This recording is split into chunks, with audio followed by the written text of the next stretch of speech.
블랙 아이스, 우리가 저번 주에 경험한 사건이죠. 예, 저도 주일날 나오는데 차가 한 바퀴 돌더라고요. 그래서 오늘 뭔가 사건이 터지겠다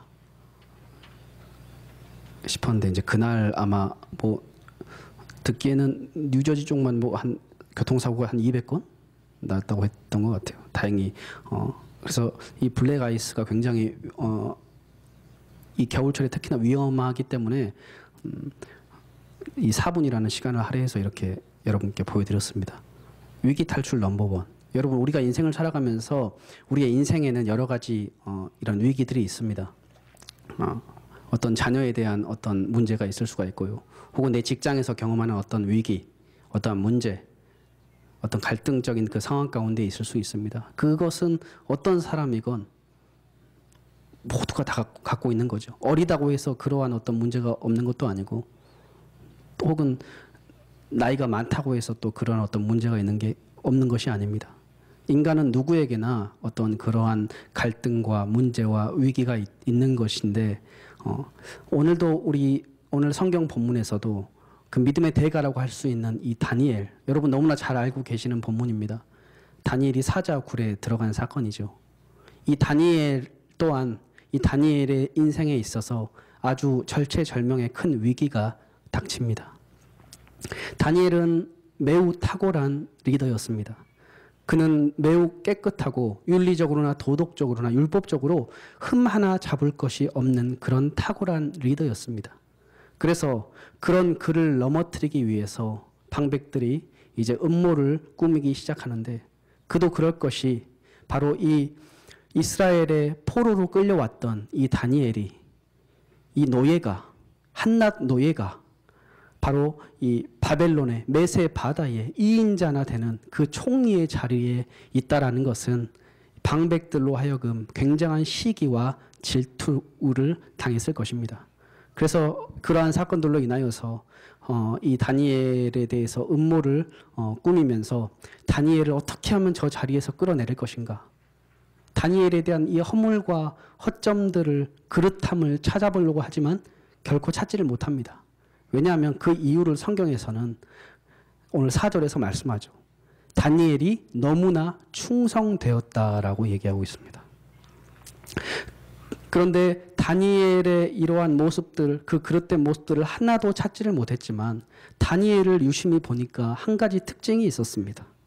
그게 뭐냐면 다니엘이 매일같이 나가서 하루에 3번씩 하나님 앞에 기도하였다라는 것을 알게 됩니다. 그래서 이 다니엘을 넘어뜨릴 그 음모를 꾸미는데, 앞으로 이제 30일 동안에 어느 신에게나 사람에게 무엇을 구하는 사람은 바로 사자굴에 던져 넣자라고 왕에게 건의를 하게 되고, 왕께서는 그 건의에 대해서 조서에 어인을 찍게 되는 것입니다. 왕은 자신이 그토록 사랑하였던 이 다니엘을 모함하고 있다라는, 다니엘을 함정에 빠뜨리려는 덧침을 왕은 전혀 이해하지 못한 채 이 어인을, 왕의 도장을 찍고 나서 그 일로 인해서 이제 다니엘은 아주 절체절명의 인생의 위기를 만나게 됩니다. 여러분, 우리는 인생을 살아가면서 우리가 기도를 많이 하면 이 위기에서 벗어날 수 있다라고 생각합니다. 이 위기가 나의 인생에 찾아오지 않을 것이다. 그러나 다니엘은 매일같이 하루에 3번씩 살아계신 하나님 앞에 기도하는 사람이었습니다. 기도하는 사람에게 역시 어려움도 위기도 찾아온다라는 것입니다. 뿐만 아니라 다니엘도 하나님의 말씀을 따라서 반듯한 삶을 살지 못해서 이런 위기를 만났는가? 그렇지 않습니다. 다니엘은 하나님의 말씀 앞에 순전하게 순종하고 살았던 사람입니다. 우리가 하나님 앞에서 우리가 다 해야 할 우리의 의무를 다 한다 할지라도 때로는 하나님께서 예기치 못하는 인생의 위기를 만나게 하십니다. 하나님의 허락 없이는 우리 인생에 그 어떠한 위기도 다가올 수가 없습니다. 그리고 하나님께서 허락하셨다면 그 위기 속에서 반드시 우리는 하나님의 그 위기 안에 있는 그 하나님의 깊은 섭리와 뜻이 무엇인지 우리는 잘 분별해야 합니다. 오늘 이 본문 말씀은 다니엘이 이러한 인생의 위기를 만났을 때 이 인생의 위기 가운데 이 인생의 위기를 어떻게 잘 넘어갈 수 있었는가, 그리고 이 위기 때마다 하나님께서 어떻게 새로운 길들을 열어주셨는지에 대해서 위기 가운데 그 새 길을 만나는 방법을 우리에게 설명을 해줍니다. 이제 이번 주와 다다음 주에 두 번에 걸쳐서 이 본문을 가지고 말씀을 전하겠습니다. 첫째로 오늘 우리에게 주시는 말씀은 다니엘은 위기의 순간에도 여전히 기도하였다라는 겁니다. 여러분 너무나 식상하지 않습니까? 아니 목사님 당연한 거 아닙니까? 문제가 터지고 위기가 터지고 어려움이 터지면 당연히 기도하는 것은 신자의 당연한 거 아닙니까? 누구 기도 안 하는 사람 있습니까? 여러분, 기도하면 새 길이 열릴 줄을 믿습니다. 방백들이 다니엘을 죽일 수 있는 방법이 여러 가지 있지만 그들이 선택한 길이 따로 있었습니다. 여러분, 사냥꾼이 짐승을 사냥할 때에 그 짐승이 이 사냥할 때 덫을 놓죠. 덫을 어디에다 놓을까요? 바로 짐승이 잘 다니는 그 길목 위에다가 잘 살펴서 그 길 위에 덫을 놓는 것입니다. 이 방백들이 봤을 때 이 다니엘이라고 하는 이 총리는 이 사람을 함정을 놓고 덫을 놓기 위해서 이 방백들이 선택한 그 길이 뭐였냐면 바로 기도의 길이었다라는 겁니다. 기도의 길. 저 다니엘이라고 하는 저 총리는 자기 인생에 어떠한 어려움과 어떠한 고난과 어떠한 그런 힘든 점이 온다 할지라도 저 다니엘이라고 하는 저 총리는 자기 인생에 아무리 큰 고통이 찾아온다 할지라도 반드시 저 사람은 저 길을 지나간다. 그리고 그 길목 위에 이제 함정과 덫을 준비해 놓고 걸리라는 것입니다. 다니엘은 왕의 총애를 듬뿍 받고 있었습니다. 왕의 사랑을 많이 받았습니다. 그럼에도 불구하고 그 왕의 사랑을 받은 자임에도 불구하고 반드시 다니엘은 그 살아계신 하나님께 기도할 거라는 겁니다. 반드시 이 기도의 이 길을 지나갈 거라는 겁니다. 비록 이 다니엘이 죽음의 위협 앞에서 사자의 입속에 물려서 찢겨 죽는 그 선열의 피를 흘려가는 시간이 있다 할지라도 저 총리 다니엘은 반드시 그 기도의 길을 지나갈 거라는 것입니다. 그래서 사냥꾼이 마치 함정을 그 짐승이 잘 다니는 길 위에 놓았던 것처럼 다니엘을 잡기 위해 방백들이 선택했던 그 길은 바로 하나님과 교제하는 그 길목, 그 위에 이 방백들은 덫을 설치를 합니다. 여러분, 위기 가운데 기도할 때에 새 길이 열리심을 믿으시길 바랍니다. 영국의 노예 제도를 폐지한 정치인인 윌리엄 윌버포스가 자신의 아들에게 이렇게 짤막하게 편지를 보냅니다. 유언과도 같은 내용인데요. 내 아들아, 너를 사랑하는 아버지가 부탁하마 결코 새벽 아침 기도를 무시하지 말아라. 짧게 하거나 급하게 마치는 일이 없도록 하거라. 특별히 밀실에 들어가 하나님과 교제하는 것을 소홀히 하지 말아라. 신앙생활에서 기도하지 않는 것보다 치명적인 것은 없다. 이제 너는 하나님과 친밀한 교제에 들어간다면 아버지는 더 훌륭하게 하나님의 사업에 전념하게 될 것이다. 그리고 이 윌버포스가 자신의 아들에게 이렇게 얘기를 합니다. 여러분, 급한 기도하지 말랍니다.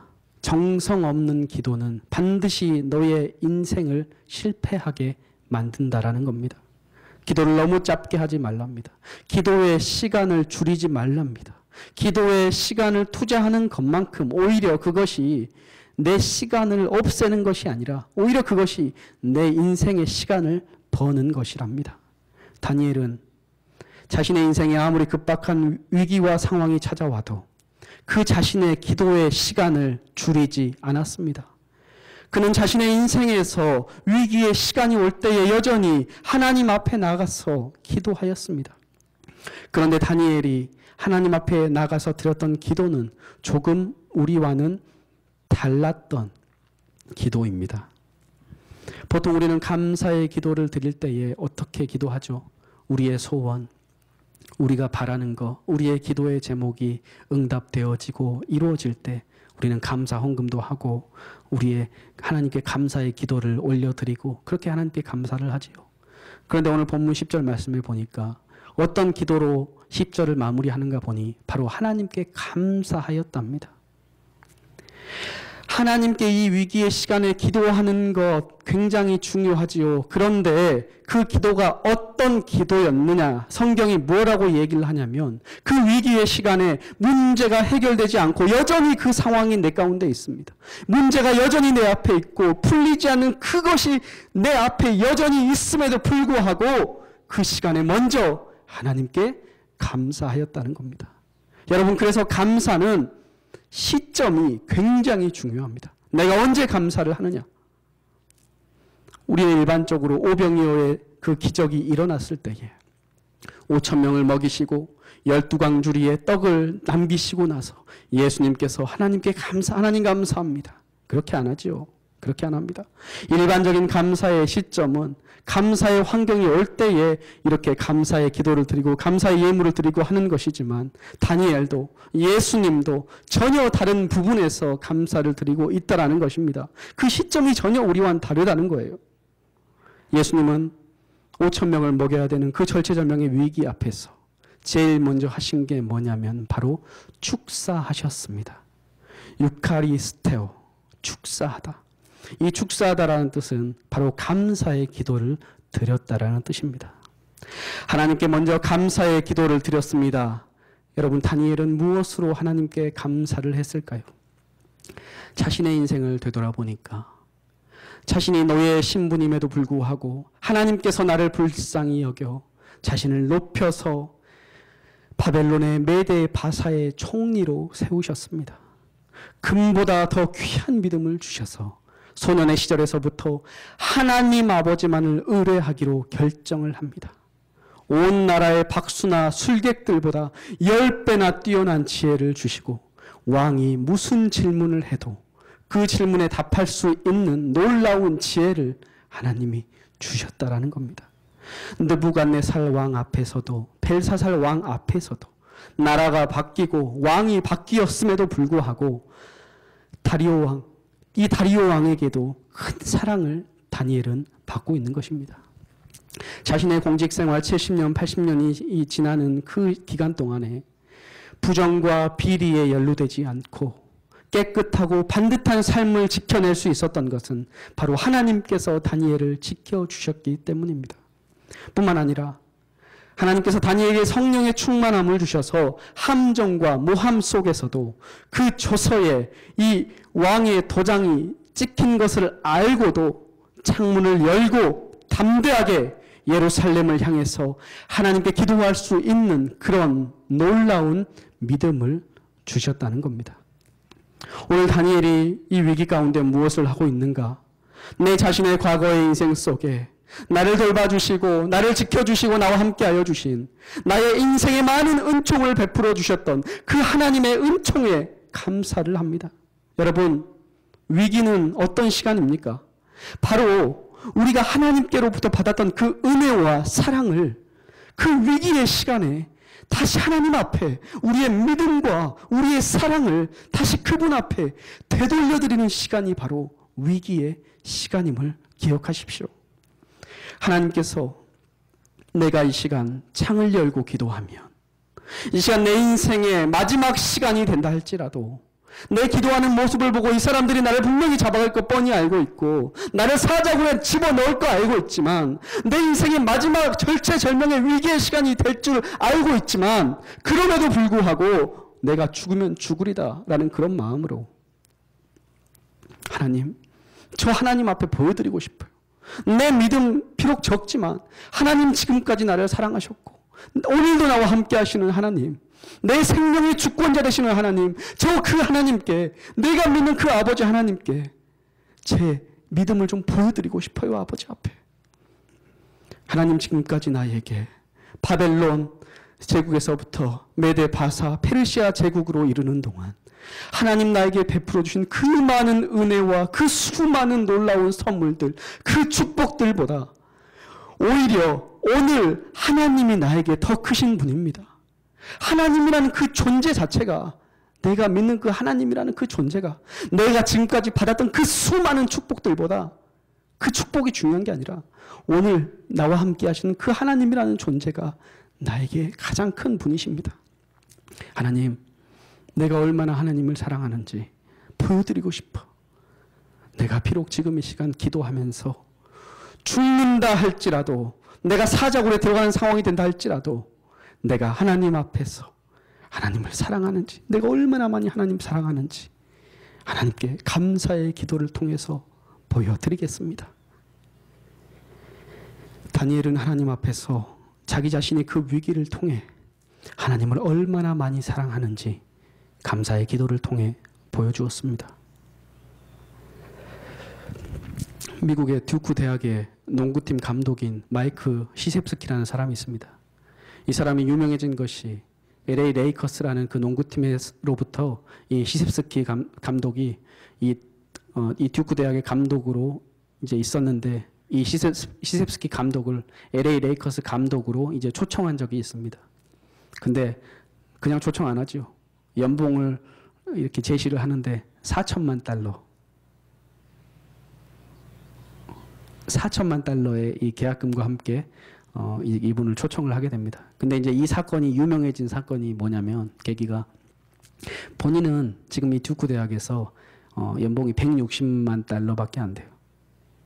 물론 160만 달러도 우리들이 봤을 때는 굉장히 많은 거죠. 그죠? 굉장히 상상이 안 됩니다. 그런데 4천만 달러에 비하면 160만 달러는 굉장히 적은 액수죠. 그런데 그 4천만 달러를 이 감독이 거절합니다. 그가 그렇게 그가 이제 그렇게 이 LA 레이커스 농구팀으로부터 초청을 받았던 것은 그가 이 듀크 대학에서 이룬 그 업적들 때문이에요. 80년에 이제 그 대학에 들어가서 91년에 그리고 92년에 그리고 2001년에 그런 미국의 그 농구의 정상에 이 듀크 대학을 올려놓았던 굉장히 유명한 감독입니다. 그래서 그에게 이제 이런 이 LA 레이커스 팀으로부터 이런 이 4천만 달러의 연봉과 함께 감독직을 주겠다. 프로 농구팀 감독직을 주겠다. 이런 제안이 왔을 때 이 제안을 용기 있게 거절할 수 있었던 것은 그에게 19세의 험프리스라는 대학생이 이 시셉스키 감독에게 이렇게 메일을 한 통 보냈습니다. 그 메일을 읽고 이 감독은 마음의 용기를 얻고 거절할 수 있었습니다. 그 메일의 내용이, 제목은 저희들의 감독으로 남아주세요. 그동안 감독님이 코트에서 팀을 지도하는 것을 우리는 지켜보았습니다. 감독님은 한 명의 선수는 단지 손가락 한 개에 불과하지만 5명으로 뭉치면 단단한 주먹이 된다라고 하시면서 전국 각지에서 흩어져서 자란 이 학생들을 하나의 가족으로 묶어주셨습니다. 10대 시절 저는 감독님이 계신 농구팀에서 뛰게 될 날을 꿈꾸어왔습니다. 지금은 비록 농구 선수의 꿈은 접었지만 감독님의 지도와 격려를 받기 위해 이 학교에 왔습니다. 감독님은 학교 농구팀뿐만 아니라 저희들의 스승이기도 합니다. 부디 저희들의 감독님으로 남아주세요. 그는 4천만 달러를 거절하면서 기자회견에서 그가 거절했던 이유를 이렇게 얘기를 합니다. 많은 사람들이 얻기 힘든 이 기회를 준 LA 레이커스 팀에 깊은 감사를 드립니다. 하지만 듀크 대학이 내 마음의 전부를 차지하고 있기에 이것을 거절하는 이 결정이 저에게는 전혀 어렵지 않았습니다. 여러분, 다니엘은 이 인생의 위기, 그 절박함 위에서 하나님 지금까지 나에게 베풀어 주신 그 총리라는 자리, 그 선물, 그 축복, 그것들보다 더 귀하신 하나님을 선택하였습니다. 그의 마음속에 가득하신 그 하나님을 향해 오늘 이 기도를 드리면서 내 인생의 마무리가 된다 할지라도 하나님, 저는 계속해서 하나님께 기도하겠습니다. 하나님 감사합니다. 하나님, 저의 하나님 되어주시고 내 인생을 지도해 주셨던 살아계신 하나님께 바로 우리 인생의 위기는 바로 우리의 사랑과 믿음을 보여줄 수 있는 기회가 됨을 믿으시길 바랍니다. 다니엘은 이 위기에 자신의 사랑을 기도로 보여주었습니다. 위기의 시간에 기도할 때에 먼저 하나님께 감사로 우리의 사랑을 고백할 때 하나님께서는 새 길을 열어주시는 것입니다. 사랑하는 성도 여러분, 여러분의 삶에서도 위기가 찾아옵니다. 현재도 위기를 이겨나가시는 분이 계시고 아직은 그 위기가 오지 않은 분이 계시지만 우리 인생에 그 어떠한 위기가 온다 할지라도 그 위기와 그 문제와는 상관없이 내 생명의 위협이 오는 그 순간이 온다 할지라도 우리 믿음의 선배들처럼 살아계신 하나님, 오늘도 살아계셔서 나와 함께 하시는 그 하나님, 그 한 분을 선택하시는 그 믿음의 기도로 나아가시는 우리 성도님들 다 되시기를 부탁드립니다. 기도하겠습니다.